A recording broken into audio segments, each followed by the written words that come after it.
Assalomu alaykum, ertaksevar bolajonlar. Sog' salomatmisiz?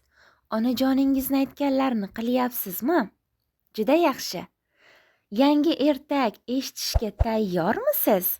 Unday bo'lsa, ekran qarshisiga yaqinroq o'rnashib oling. Diqqat bilan tinglang. Bugungi ertagimiz ham yalmog'iz kampir va jasur bola haqida. Tayyormisiz? Unda boshladik. Bor ekanda yo'q ekan. Qadim zamonda bir qishloqda bir bola yashar ekan. Uning ismi Sarvar bo'lib, u juda aqlli, jasur va mehribon bola ekan. Ota-onasi erta vafot etgan. Sarvar esa buvisining qo'lida ulg'ayar ekan.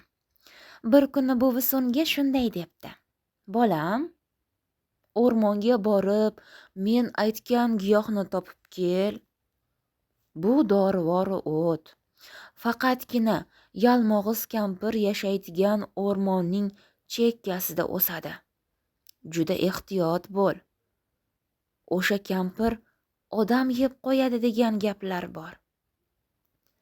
Sarvar buvisining dardi uchun xavfni unutdi.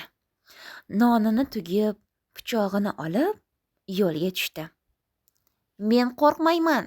Har qanday sinovni yengaman", dedi u o'ziga. Sarvar uzoq yurdi. O'rmon qalinlashdi. Qushlar jim bo'ldi. Havo soviy boshladi. U birdan yerda g'alati izlarni ko'rdi. Izlar odamniki emas, har biri kaftdek katta va qiyshaygan edi. Sarvar izlardan yurib, nihoyat bir kulbaga yetdi. Kulba eski, egri, bugri va qorong'u edi.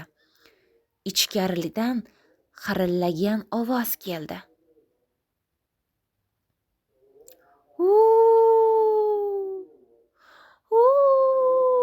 Kim bor?" Bu yalmog'iz kampir edi. U uzun burunli, ko'zlari qizil, sochlari o'rgimchak to'riday oqar edi. Kampir Sarvarni ko'rdi-yu, iljaydi. "Voy, bu kim ekan? Boshimga bit tushibdi. Kel, bolaginam, ichkariga kir. Charchagandirsan-a?" Lekin Sarvar aqlli edi. U bilardi, kampir aldayapti. U o'zini go'yo ishonayotgandek tutdi. "Rahmat, momoy.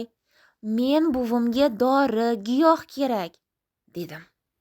"Bir piyola choy ichib chiqaman." Kampir uni uyga kiritdi. Lekin ichkarida qozon osilgan, tagida o't yonar edi. Kampir qozonga suv quyar, pichoq charxlar edi. Sarvar atrofga qarab, reja tuza boshladi. Burchakda qulf ochuvchi kalit, devorda esa kampirning sehrli tayoqchasi bor edi. Sarvar kampir choy tayyorlayotganda tayoqchani olib, kalitni oldi. Qozonning ustiga qush urug'i sepib yubordi.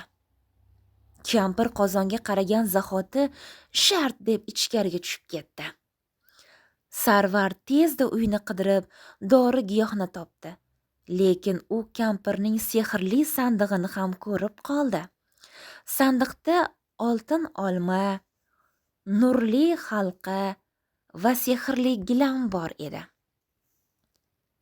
Gilamga minib, u o'z qishlog'iga uchib ketdi. Buvisi uni ko'rib yig'ladi, quchib oldi. Dori bilan buvisi tuzaldi. Sehrli sandiq esa Sarvarni butun qishloqqa mashhur qildi. Odamlar undan yordam so'rardi, u esa hammaga mehr bilan yordam berardi.